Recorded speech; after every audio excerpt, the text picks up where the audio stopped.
राधा माधव कुंज बिहारी जय गोपीजन वल्लभ गिरवरधारी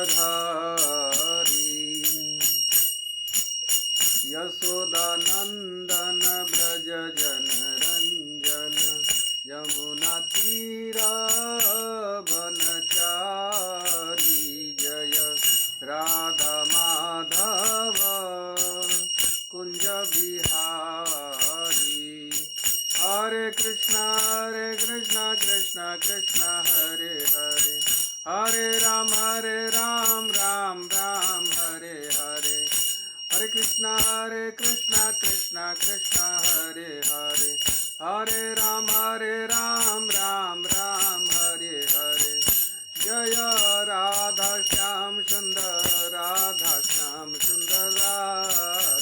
जय कृष्ण बलराम जय कृष्ण बलराम जय कृष्ण बलराम जय गौरनिता जय गौरनिता जय गौरनिता जय जय प्रभुपाद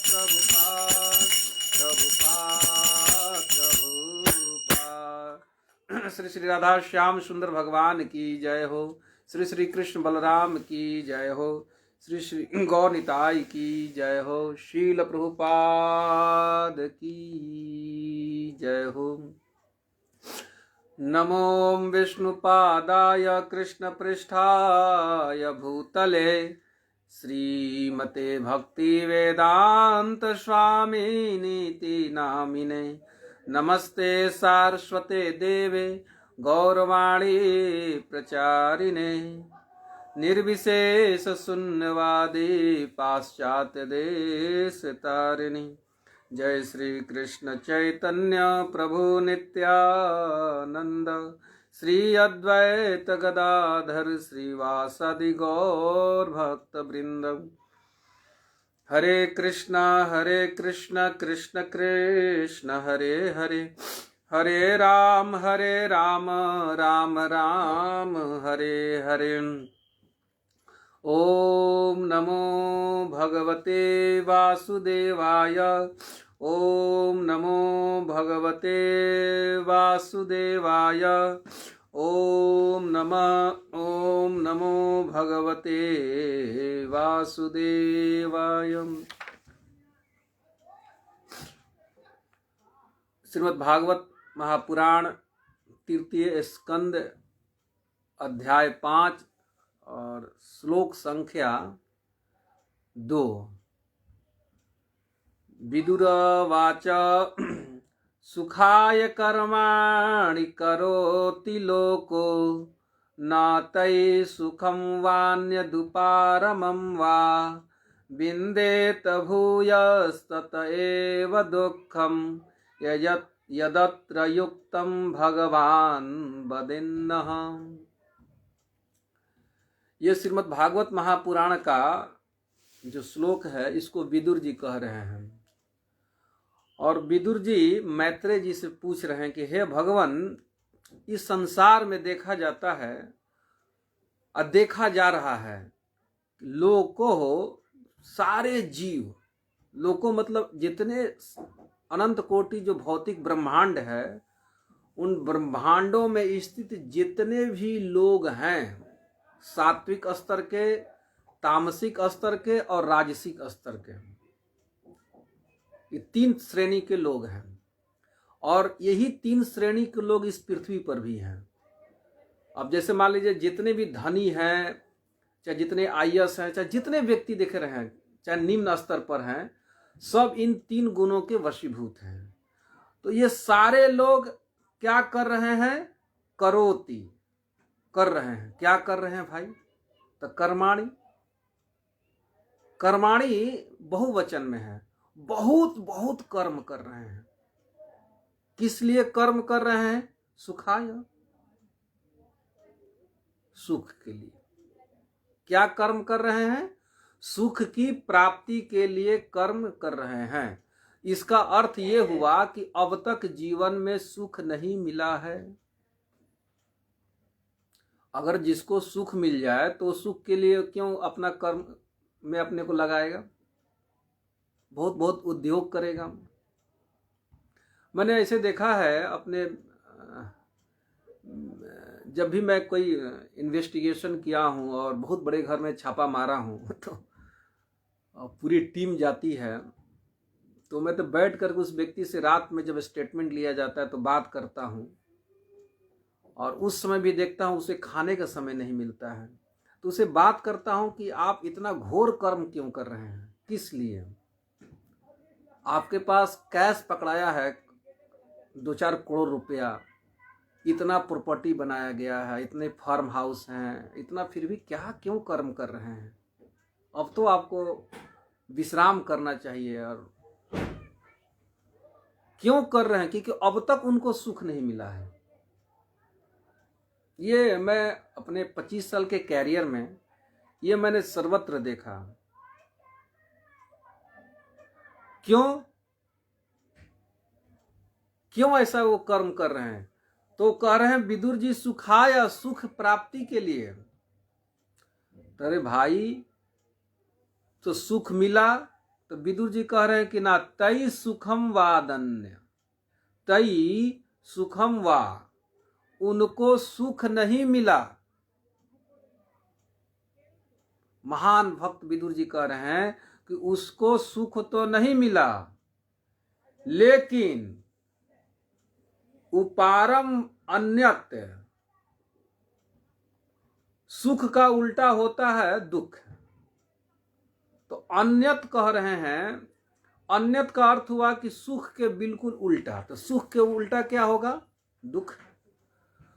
तो जिस दुख की निवृत्ति के लिए भी व्यक्ति कर्म करता है तो वो दुख भी निवृत्त नहीं होता है।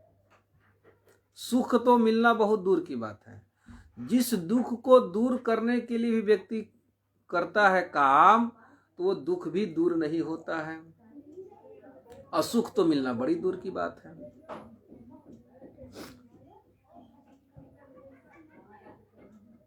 तो इस कर्म से तो फायदा क्या?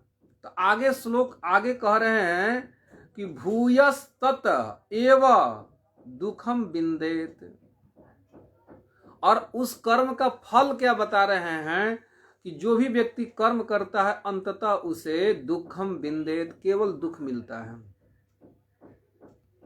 और विचारणीय है कि जितने जीव हैं सुख के लिए कर्म कर रहे हैं, तो सुख का तो लवलेश नहीं मिल रहा है, ठीक है, और दुखी हैं तो दुख की भी निवृत्ति नहीं हो रही है। ये तीन चीजें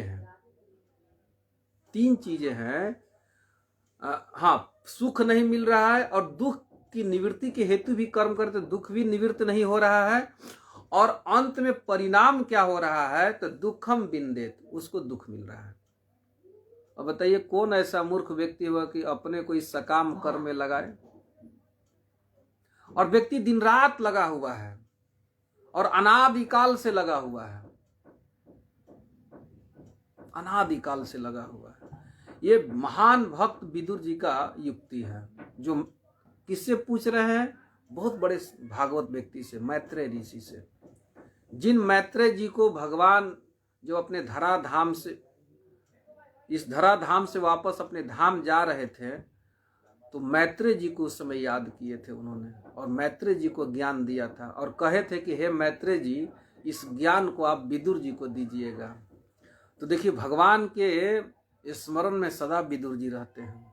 अंतिम समय में भी भगवान जब इस धाम से अपनी लीला का संवरण करके जा रहे हैं, तो उस समय वो कह रहे हैं विदुर जी का स्मरण करके कि हे मैत्रेय जी, जो मैं ज्ञान आपको दे रहा हूं, आप इसे विदुर जी को दे दीजिएगा। और वो विदुर जी अपना अनुभव सुना रहे हैं कि लोको करोति कर्माणि सुखाय, लोग इस संसार में सुख के लिए कर्म कर रहे हैं, तो सुख तो नहीं मिलता है। तई सुखम वा, उसको सुख तो नहीं मिलता है, और अन्यत दुख की भी निवृत्ति नहीं होती है। और इन कर्मों का अंत में फल क्या होता है? भूय मतलब पुनः, उसे पुनः दुख ही मिलता है।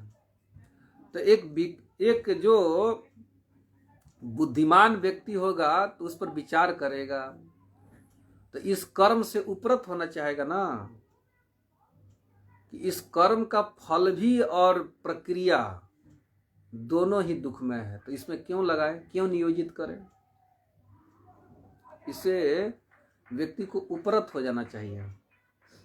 इसलिए हे भगवान अत्र यद यत्र युक्तम, इसलिए इस समस्या के समाधान के लिए हे भगवान नः वदेन, आप हमें बताइए। और विदुर जी एक थोड़ा सा मैं विचार करने के लिए एक श्लोक और लेना चाह रहा हूं, ताकि इस श्लोक को थोड़ा सा विचार किया जा सके, समझा जा सके। तो कह रहे हैं कि जनस इसका कारण बता रहे हैं। जीव तो कर्म कर रहा है दुख की निवृत्ति के लिए और सुख की प्राप्ति के लिए, तो हमारे जीवन में दुख आया क्यों? दुख ही नहीं आया तो सुख के लिए कर्म क्यों करेंगे? तो इसका कारण 3 देते हैं, और कारण ही नहीं देते हैं, इसका उपाय भी बताते हैं। कारण दे रहे हैं कि देवात्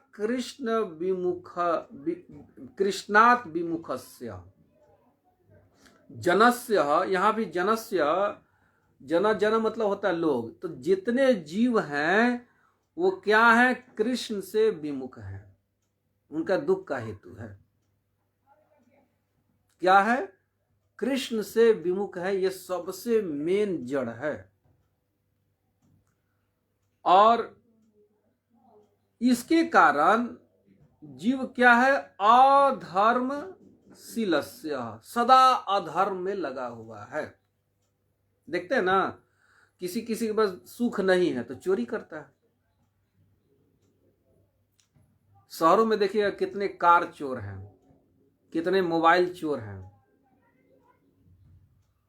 गहना चोर, हर जगह चोर बढ़े हुए हैं। तो अधर्म है, वो जानते हैं कि हमारा नहीं। अधर्म क्या है? कि ये मोबाइल है किसी दूसरे का, हमें नहीं लेना चाहिए, लेकिन चुरा रहे हैं। दूसरे का धन, दूसरे की स्त्री, दूसरे का घर। तो व्यक्ति क्या कर रहा है? अधर्म को ही शील बना लिया है। और कलयुग में तो खुलेआम कहते हैं कि ये सब कलयुग में चलता है। भाई आजकल का जमाना बदल गया है। हमारे ऑफिस में कहते हैं कि घूस लेना, ये सब करना, ये तो सामान्य सी बातें हैं। अब इसमें ऐसा कुछ नहीं। तो अधर्म को ही अपना शील बना लिए हैं। शील मतलब मर्यादा, उनकी मर्यादा है, शोभा है। तो यहां पर विदुर जी कह रहे हैं अधर्मशीलस्य, जीव कैसे है? अधर्म को ही व्रत ले लिए हैं। कहीं भी मैं बात करता हूं तो अधर्म में जो जीव लगे हुए हैं, तो अधर्म मैं कहता हूं कि तो बहुत बड़ा पाप है शास्त्र अनुसार। तो कहते अरे भाई अब जमाना बदल गया है, क्या कीजिएगा, अब इसके अनुसार ही चलना पड़ता है। तो हम बोले इसी संसार में तो हम भी रहते हैं। कल एक भक्त से बात हो रही थी, तो मैंने कहा कि आपको प्याज लहसुन ग्रहण नहीं करना चाहिए। तो कह रहे अरे जमाना में बहुत दिक्कत है चलना। तो बोल रहे कि कई जगह पार्टी में जाना पड़ता है, शादी विवाह दूसरे घर में जाता है। हमने कहा कि कई एक स्थान का नाम लिया जो उनके घर के आसपास का है। तो मैंने ये बताया कि वहाँ के कई भगत हैं, 500-600, तो वो भी गृहस्थ हैं, ग्रामीण क्षेत्र से आते हैं, तो वो भी सब शादी विवाह में जाते हैं, लेकिन वो तो लहसुन प्याज नहीं खाते हैं, भगवान का भजन कर रहे हैं, उनको तो कोई दिक्कत नहीं है। तो व्यक्ति क्या कर लेता है कि अधर्म को ही शील बना लेता है। शील मतलब व्रत, यहां पर व्रत लेना चाहिए अर्थ है। अब बना लिया कि व्रत क्या किया, जब प्याज लहसुन नहीं खाएंगे तो काम ही नहीं चलेगा। भाई कैसे गुजारा होगा? व्यक्ति अधर्म को शील बना देता है। मैं इतना व्यस्त हूं, इतना झोली माला कैसे हो सकता है? अरे भाई बिना भजन के पार ही नहीं पाओगे। तुम्हारा जो दुख का हेतु क्या है? कृष्णार्थ पंचमी में है, मतलब कृष्ण से विमुख होना ही दुख का हेतु है, विदुर जी कह रहे हैं।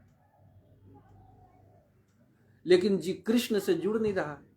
कितने को मंदिर पकड़ के लाइए, कहीं करे बाप रे बाप 16 माला करते तो एक ही माला में प्राण निकल जाता है। हम बोले कि भाई तो माला करना बहुत आसान है, संसार में तो बड़े बड़े कर्म कर रहे हो ना, उसमें कठिनाई नहीं होती है। बड़े बड़े लोग कर्म करते हैं, बड़े बड़े रिस्क लेते हैं। बम्बे आदि दिल्ली में देखता हूँ मेट्रो में कि आदमी मैंने देखा है मेट्रो में, मैं जाता था, मैं 97 में जाता था चौपाटी मंदिर, बम्बे में था, तो 97 का अनुभव है कि आदमी ट्रेन में जा रहा है। मैं कल्याण जा रहा था अपने मित्रों से मिलने के लिए, तो मैं जा रहा था, 7 बज रहा था, और उस ट्रेन में मैंने देखा कुछ लोग सब्जी काट रहे हैं, सब्जी कर रहे हैं। बोले अरे कहाँ से? तो बोले पुणे से आते हैं। हम बोले पुणे ट्रेन कब बजे पहुंचेगा? तो बोले कि प्रभु जी कम से कम देर हो जाएगी बहुत। तो हम बोले कि तब जाएंगे तो क्या करेंगे? तो बोले खाना बनाएंगे और पुनः फिर 5 बजे वहां से निकल जाएंगे प्रभु जी। हम बोले अरे राम राम राम राम, कितना तपस्या कर रहा है भाई जीवन में। एक माला कह दीजिए तो कहेगा बहुत बड़ा तपस्या है। तो ऐसा क्यों कर रहा है? क्योंकि अधर्म को ही शील बना दिया सब लोगों ने, और इसका हमारे जीवन में अभ्यास हो गया है, अभ्यास हो गया है। तो विदुर जी कह रहे हैं कि एक तो सबसे बड़ा कारण दे रहे हैं जीव के दुख के लिए कि कृष्ण से विमुख है। एक बहुत बड़े संत वृंदावन में वो हमको कहे कि देखो राम श्याम दास जी, कोई गृहस्थ भी है तो उसे नौकरी करने की जरूरत नहीं है, आज भी भगवान सब कुछ कर देंगे। पति पत्नी बच्चे लेकर के यहाँ पर रह करके भजन करो तो रोज भगवान तुमको भोजन देंगे, रोज भगवान, आज भी, आज, क्योंकि सर्वदा भगवान पालन करते हैं। मैंने एक भक्त को देखा, वैष्णव को, इधर मिथिला के हैं, तो गरीबी के कारण वहीं पर छोड़ के भाग गए। अब वहां गए हैं तो झोली माला का दुकान थोड़ा सा छोटा सा खोले हैं, और गृहस्थी चकाचक चल रही है। अपना घर द्वार खेत उत सब छोड़ के चले गए। इसलिए छोड़ के चले गए कि भक्ति करना कठिन थी, वहां जाएंगे तो सहज भगवान की भक्ति होगी, और गरीबी में चले गए। और धीरे धीरे उनके पास पैसे भी नहीं थे, वो हमारे बड़ा निकट हैं, और धीरे धीरे झोली माला का इस्कॉन मंदिर के सामने दुकान खोले, छोटा सा, अब करते करते सब चल रहा है। बच्चे भी पढ़ रहे हैं, ठाकुर जी सब कर रहे हैं, अब खूब कथा सुन रहे हैं, कीर्तन कर रहे हैं, मंगला आरती कर रहे हैं, सब चल रहा है, दुकान भी चल रहा है, अपना 16 माला जप भी कर रहे हैं, सब चल रहा है। तो मैं इस पर कह रहा हूं कि लोग संसार में अधर्म को ही शील बना लिए, व्रत बना लिए कि भक्ति हमसे नहीं हो सकती भाई। कथा में किसी को कहिए कथा में आइए, बोले कथा में नहीं आ सकते, हमको टाइम नहीं है। लेकिन रोड पर बैठ करके पॉलिटिक्स की, क्रिकेट, अच्छा देखिए क्रिकेट हो रहा था, क्रिकेट मैच सुबह में, मैं एक बार स्टेडियम गया था तो देखा था क्रिकेट मैच शुरू होगा 9 बजे से, और लोग 7 बजे से ही लाइन लगा दिए। मैं एक मित्र के साथ, मैं एक भाई के साथ गया था कि देखूं होता क्या है। तो मैं गया, तो मैं रांची गया था, तो देखा कि इतनी लंबी लाइन है, मैं रांची की बात कर रहा हूं, 3 किलोमीटर लंबा लाइन है, और मैच शुरू हो गया क्रिकेट का। हम बोले कि ये लोग कब पहुंचेंगे, और हम भी लाइन में थे। पहुंचते पहुंचते एक इनिंग जो 20-20 का था वो खत्म हो गया। तो हम बोले कि तो लोग करते कब? अब मेरे पीछे और लोग थे लाइन में, और उतना ही समय लगा निकलने में। तो अभी 5 ओवर का मैच बाकी था, तो मेरा भाई कहा कि प्रभु जी निकलिए, नहीं निकलिएगा तो बहुत देर हो जाएगा। तो मैं ये देखता हूं कि जीवन में व्यक्ति घोर तपस्या कर रहा है, घोर कष्ट सह रहा है। अच्छा, एक और स्थिति बता रहे हैं विदुर जी, सुदुखितस्य। अच्छा, ये सब एक विभक्ति में है, बालकस्य, बालकयोः,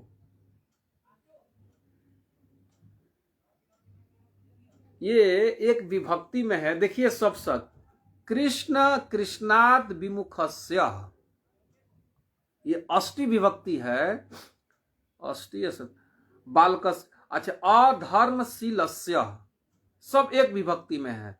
सुदुखितस्य, दुखितस्य नहीं, सु लगाए हैं, बहुत बहुत जीव दुखी है। तो हे भगवान, आप ऐसे जीवों के पर कृपा करने के लिए, अनुग्रहाय, अनुग्रह करने के लिए, यह इस संसार में चरंती, घूमते हैं।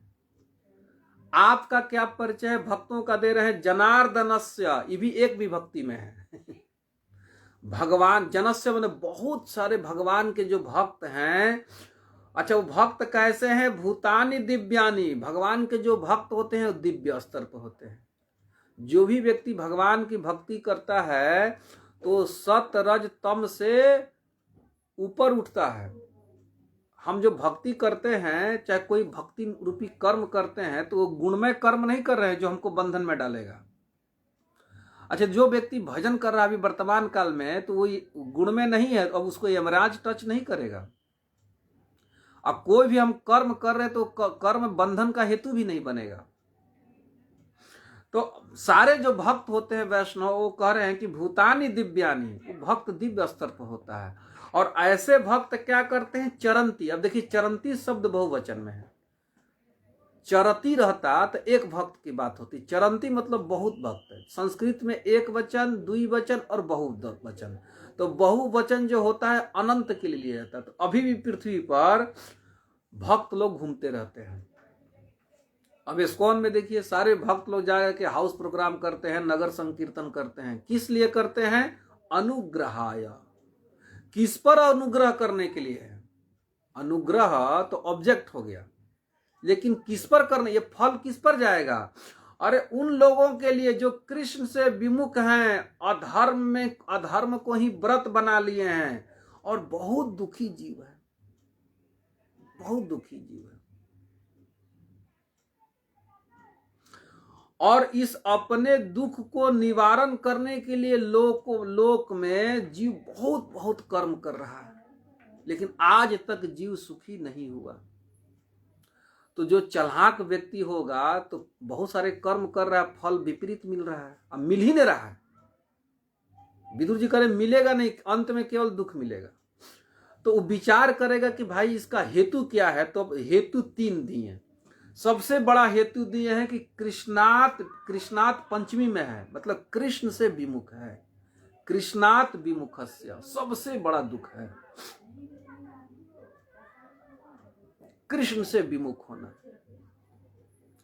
और दूसरा दे रहे हैं अधर्मशीलस्य, अधर्म को ही व्रत बना लिया। शील मतलब व्रत, यहां जो शील का अर्थ लेंगे व्रत ले लेंगे, उसी को बना दिया गया है।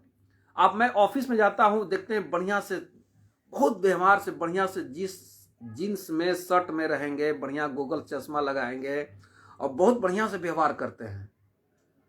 और बनाएंगे, बोलेंगे प्यून को बुलाएंगे कि जाओ और मांस लेके आओ, हम मांस खाएंगे। बड़े बड़े घर हैं। मैं भी रांची गया था तो देखा कि बहुत ही पॉश इलाका में था, बड़े बड़े महल नुमा घर हैं। और महल नुमा घर में बैठ के क्या कर रहे हैं? सब लोग अधर्म कर रहे हैं। बॉम्बे में बड़े बड़े 5 स्टार होटल हैं, उन होटल में बड़ा सुंदर स्थान है, बड़ा खूबसूरत जगह है, लेकिन हो क्या रहा है? पाप, अधर्म हो रहा है। स्त्री गमन हो रहा है, मदिरा पिया जा रहा है, जुआ खेला जा रहा है, मांस खाया जा रहा है, अधर्म। और इसको कहते हैं कि सिविलाइज्ड लोग हैं, बड़ा सिविल सोसाइटी के लोग हैं। मैं एक बार रांची में भी जस्ट 2 हफ्ता पहले गया था तो देखा बड़ी पॉश। तो बोले कि प्रभु जी ये 3 स्टार होटल बन गया है। मैं देखा था, बोले कि 3 स्टार होटल बना, इतना महंगा। अब बोले कि इसका कीमत भी है, साधारण व्यक्ति उसमें नहीं जा सकता है। 1 दिन का रूम का कमरा 8,000 है। हम नहीं करिए राम राम, 8,000 कहां से आएगा महाराज।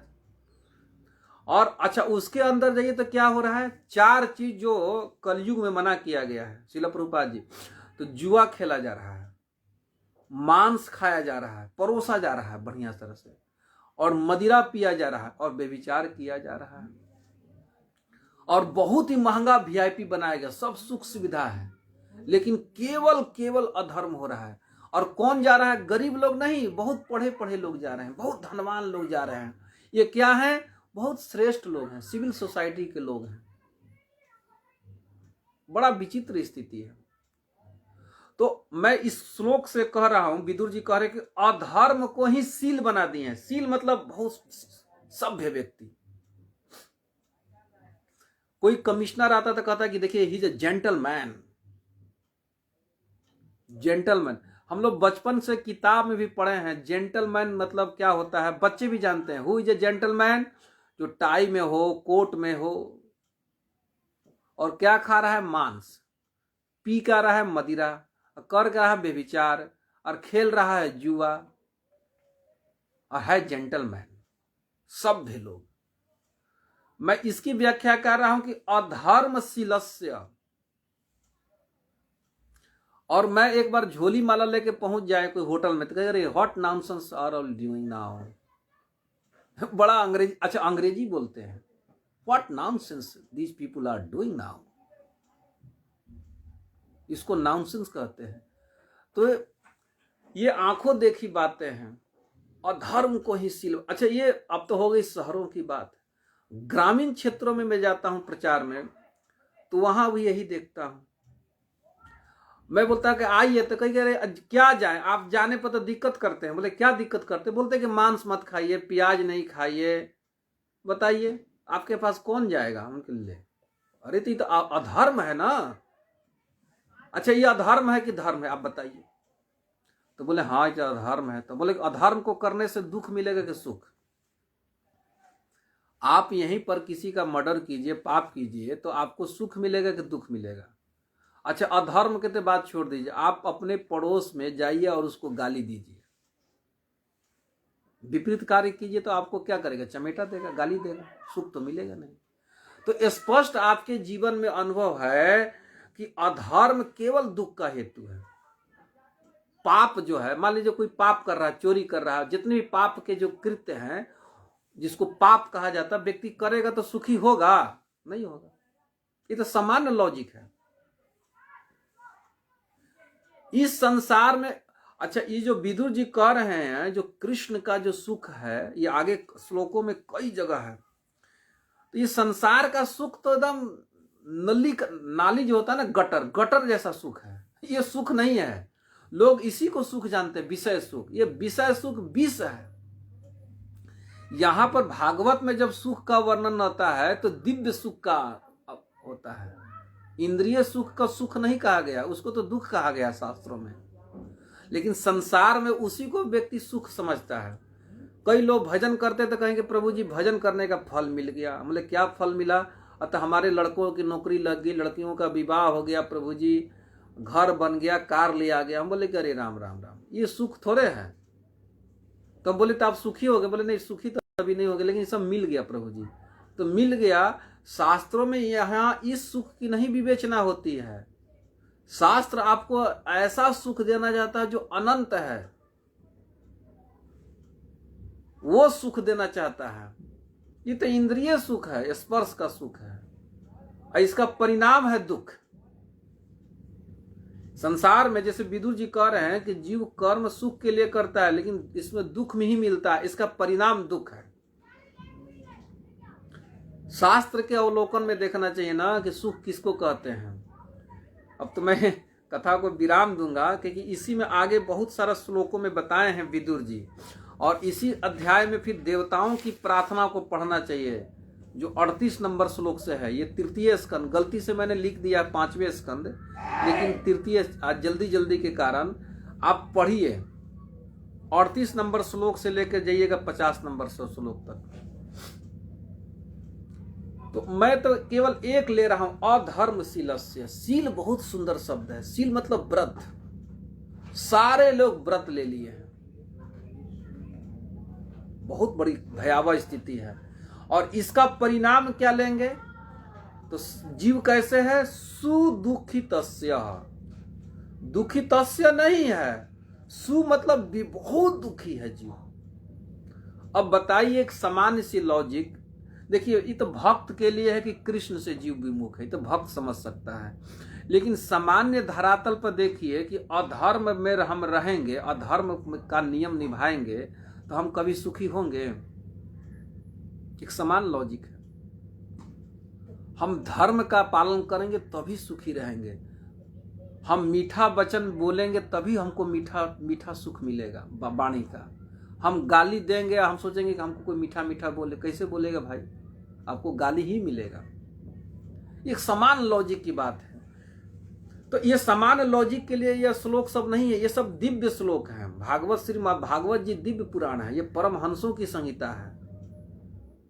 तो यहां पर ही 3 चीज कारण है। जनस्य, पूरे संसार के जीव कृष्ण से विमुख हैं, अधर्म को ही व्रत बना करके और महान दुख में स्थित हैं। तो ऐसे जीवों पर कृपा करने के लिए ही नूनम निश्चित ही जनार्दनस्य, भगवान जनार्दन के भूतानि दिव्यानि, दिव्य भक्त लोग चरंती, घूमते हैं। क्या करने के लिए? अनुग्रह करने के लिए, उनको सुखी करने के लिए। ये 2 श्लोक पर अगर कोई विचार करे आचार्यों की टीकाओं के आलोक में, तो व्यक्ति समझ जाएगा कि अब तक, जैसे मान लीजिए किसी की उम्र हो गई है 45 साल, जैसे मेरी 50 या किसी की 50 हो गई है, तो खुद विचार कर सकता है कि अब तक सुख नहीं मिला कर्मों से, तो अब तक नहीं मिला तो आगे भी नहीं मिलेगा, नहीं मिलेगा। मिलेगा कैसे? तो सूत्र दिया जा रहा, अब इसको पलट दीजिए, अब इसको उल्टा कीजिए, विलोम कीजिए। कृष्ण विमुखात, कृष्णात विमुखात, कृष्ण से विमुख है तो हम लोग को कृष्ण के सम्मुख हो जाना है, बस सुख हो जाएंगे। अधर्मशीलस्य है तो धर्म के शीलस्य हो जाए, हम धर्म में लग जाएं। और धर्म क्या है? अब कोई कहे कि भाई धर्म तो बहुत है, एक अर्थ तो ले लेंगे कृष्ण है, कृष्ण से विमुख होना, तो कृष्ण के सम्मुख जाएंगे तो वही धर्म है। कृष्ण के विमुख जाना ही धर्म है।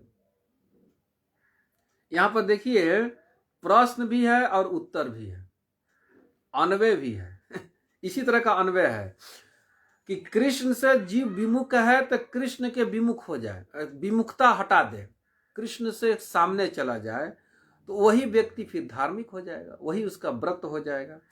और सुदुखितस्य है तो ये भी इसको विलोम कर दीजिए उल्टा, तो सुखस्य, परम जीव सुखी हो जाएगा। ये सब सूत्र दिया हुआ है। अब उसको सुख की प्राप्ति के लिए अलग से कोई कर्म करने की जरूरत नहीं है, कुछ करने की जरूरत नहीं है। अच्छा, कोई बोले कि भाई हम तो जप कर रहे हैं, कथा सुन रहे, कहां सुख का अनुभव हो रहा है? अरे न न न न न न। तो इसको चैतन्य महाप्रभु ने कहा, चेतो दर्पण मार्जनम। ये चित्त हमारा बहुत गंदा है। जैसे हमारे घर में आईना है तो गंदा रहता है तो कुछ दिखाई नहीं देता है, बहुत दिन का जितना दिन का गंदा रहेगा पुराना, उतना मैल जमा रहेगा और उसको छुड़ाने में बहुत समय लगता है।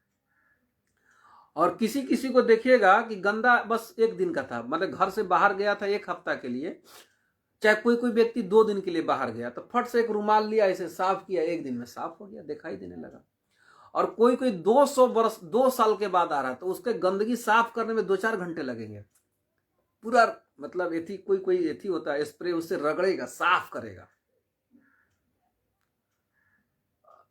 और बाथरूम है चाहे घर है, इतने दूषित हो जाते हैं कि साफ करते करते व्यक्ति मर जाता है, तो उसको बहुत समय लगेगा। तो कहेगा अगर इतना दिन से जब कर रहा हूं, अरे नहीं नहीं भाई, चेतो दर्पण मार्जनम, इसको मार्जित करो। जैसे मान लीजिए कढ़ाई होता है, कढ़ाई में बहुत गंदा है तो उसको बहुत रगड़ना पड़ता है बर्तन को, बर्तन जल गया पकाते पकाते गंदगी से, और उसमें गंदगी के मैल जम जाता है, जल्दी छूटता नहीं है। कभी कभी होता है ना, कपड़े का मैल भी बहुत जिद्दी होता है, छुड़ाने में बहुत परिश्रम लगता है। और हमारा जो चित्त है अनादिकाल से दूषित है, 1 जन्म का नहीं है। तो अब आप ही विचार कीजिए भक्त लोग, कितना समय लगेगा। तो मार्जन करना पड़ेगा, करते करते करते करते जब आएगी तो चेतो दर्पण मार्जनम भव महादावाग्नि निर्वापणम श्रेयः कैरव चंद्रिका वितरणम विद्या वधु जीवनम आनंदाम बुद्धिवर्धनम। तो वहां 4 स्टेप है, 4 स्टेप का आगे बढ़ते बढ़ते तब हम आनंद के समुद्र में विहार करेंगे। अंतर बस इतना ही है किसी भक्त को तत्काल मिलने लगता है, किसी भक्त को कुछ काल के बाद। तो इसका अंतर का हेतु एक है, चित्त का मैल कितना गाढ़ा है, कितना पुराना है, ये देखना है। और हो जाएगा, कैसे हो जाएगा? श्री कृष्ण संकीर्तनम। कृष्ण संकीर्तन का अर्थ है कि भगवान के नाम का संकीर्तन, भगवान के लीला का संकीर्तन, भगवान के धाम का कीर्तन और भगवान के भक्त के चरित्र का भी कीर्तन को नाम संकीर्तन मिलेंगे। तो ये करेंगे तो एक दिन हम लोग आनंद समुद्र मग्ना, आनंद के समुद्र में विहार करेंगे। विहार और कब तक करेंगे? अनंत काल के लिए। इसीलिए भगवान कहते हैं कि जो मेरे धाम चला जाता है वहां से जीव कभी लौटता नहीं है। यत्र गत्वा न निवर्तन्ते तद धाम परमम मम। अपने धाम का परिचय देते हैं भगवान कि वहां से जीव कभी लौटता नहीं है। अनंत काल धाम के बारे में पढ़ना चाहिए। वहां कोई अरे किसी प्रकार का दुख का तो दुख किसको कहते कोई जानता नहीं है। वैकुंठ में भगवान के धाम में दुख किसको कहते हैं कोई नहीं जानता है। जैसे स्वर्ग है, स्वर्ग में कोई बीमारी नहीं है। वहां रोग के बारे में पूछिएगा कि स्वर्ग कोई व्यक्ति जाए तो स्वर्ग इसी ब्रह्मांड में है, और जाए कहे कि भाई कौन कौन सा रोग है, तो बोले रोग शब्द यहां नहीं है, क्योंकि वहां रोग ही नहीं है। बुढ़ापा कहते हैं तो पृथ्वी लोक पर बुढ़ापा कहेंगे, स्वर्ग में बुढ़ापा भी नहीं है, वहां ही नहीं। बूढ़ा किसको कहते हैं वो लोग नहीं जानते हैं, क्योंकि वहां शरीर बूढ़ा ही नहीं होता, सब जवान रहते हैं। वहां पर कोई शरीर में कष्ट ही नहीं है। यहां आइए संसार में तो आदमी चर्चा करते रहता है, रोग रोग रोग, बीमारी बीमारी, दुख दुख। स्वर्ग में कोई दुख नहीं है, भौतिक कोई दुख ही नहीं है। वहां दुख की क्या चर्चा होगी, दुख है ही नहीं। तो हम तो यहां जाते हैं और घर से बाहर निकले, देखिए कितने पेशेंट जा रहे हैं, कोई मुर्दा जा रहा है, लाश लेके जा रहा है, कोई ऑटो पर, कोई गाड़ी पर पकड़ के डॉक्टर के पास जा रहा है। बाहर निकलिए तो देखिए दवा की दुकान खुली हुई है, इंजेक्शन का हो रहा है, नर्सिंग होम पड़ा हुआ है, कोई इंजेक्शन ले रहा है, कोई किसी का ऑपरेशन हो रहा है। हम लोग अभी कथा कर रहे हैं, न जाने लाखों ऑपरेशन भारतवर्ष में चल रहे होंगे। किसी का पेट फाड़ा जा रहा है, किसी को टांग काटा जा रहा है, किसी को इंजेक्शन दिया जा रहा है। दुख ही दुख है, सर्वत्र दिखाई देता है। आप किसी से बात कीजिए तो समाचार बोलते बोलते हाँ कैसे हैं, फिर अपना दुख निवेदन करने लगता है, क्योंकि संसार में दुख ही है। किसी मित्र से मिलिए, 2-4 मिनट बात होगा, हाँ हरे कृष्णा प्रभु जी कैसे हैं, आनंद है, पहले तो बोल देगा हाँ हरे कृष्णा प्रभु जी सब ठीक है। और जब बैठ जाइए, प्रसाद पा लीजिए तो हाँ बताओ घर का क्या समाचार, तो केवल दुख। किसी से मिलिए दुख, क्योंकि दुख है यहाँ ये संसार। और क्यों दुख है तो इसको जानना चाहिए, दुखालयम, यहां केवल दुख है भाई, केवल दुख है। तो ये बहुत सुंदर श्लोक है, मैं तो जैसे तैसे कह दिया, लेकिन भगवान व्यवस्था किए हैं। जनार्दन अपने भक्त को भेज देते हैं, दिव्य भक्तों को, और घूमते हैं, उनका कोई प्रयोजन नहीं है। जैसे हम लोग घूम रहे हैं, जितने जीव सब भोग सुख प्राप्ति करने के लिए घूम रहे हैं, चारों तरफ जा रहे हैं। कोई व्यक्ति देखिए शहरों में दौड़ रहा है, भाग रहा है, काम कर रहा है सुख के लिए। लेकिन भगवान के जो भक्त हैं वो सुख के लिए नहीं, चरंती, वो लोग भी घूम रहे हैं। क्या करने के लिए? अनुग्रह करने के लिए, जीवों पर अनुग्रह करने के लिए घूम रहे हैं, और उनका कोई प्रयोजन नहीं है, कोई प्रयोजन नहीं है। तो बहुत सुंदर है, बहुत सुंदर ये श्लोक हैं। सब भक्तों को पढ़ना चाहिए, दूसरा तीसरा, और भी इस अध्याय को पढ़ना चाहिए, 5वां अध्याय को। ये अध्याय से ही आदमी समझ जाएगा सब कुछ समझ सकता है, और अपने दुख को दूर कर लेगा। बस कृष्ण के सम्मुख हो जाइए, बस, और कोई उपाय नहीं है। तो ठीक है, मैं कथा को यहीं विराम देता हूं। जय श्रील प्रभुपाद।